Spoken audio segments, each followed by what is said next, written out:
Let's be honest, the junior sport bike world is getting crowded. Everywhere you look, there's a new twin, triple, or in line for trying to steal your heart. But for the last few years, the Yamaha R7 has been the tough love choice, the bike that looked like a Motog superstar but felt like a gym session for your wrists. Well, for 2026, Yamaha is promising a version that's finally learned some manners without losing its edge. The question is, are these subtle tweaks enough to keep it on top, or is it just a dressed-up CP to engine with a higher price tag? Let's dive in. First things first, the R7 has finally graduated from tech-free to tech-heavy. Gone are the days of just basic ABS. For 2026, Yamaha dropped in a 6-axis IMU, and suddenly, this bike is smarter than most of my friends. We're talking cornering ABS, traction control, slide control, and even wheelie control.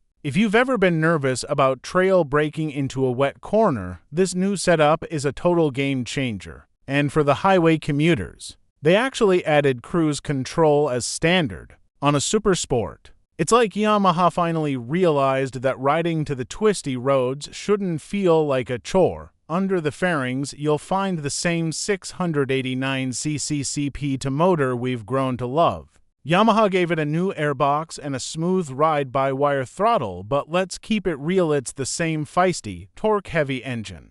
It's brilliant for popping out of corners and city squirts, but if you're hitting big tracks, you might still find yourself wishing for a bit more oomph at the top end. It's punchy, sure, but it's not going to outrun an Aprilia RS 660 on a long straight. It's a fun motor, not a frightening one. Here's where it gets interesting. Yamaha tried to fix their 7 backache by moving the bars up and out just a smidge and redesigning the tank. It's still aggressive, but there's less weight on your wrists. They even lowered the seat by 5 mm, which sounds small but feels huge for confidence when you're stopped at a light. On the flip side, they stiffened up the chassis and tweaked the KYB forks. The result? A bike that feels even more telepathic in the corners. If you throw some sticky RS12 tires on this thing, it'll flick side to side so fast it'll make your head spin. It's a true supersport through and through. The 2026 R7 is definitely the best version of this bike yet.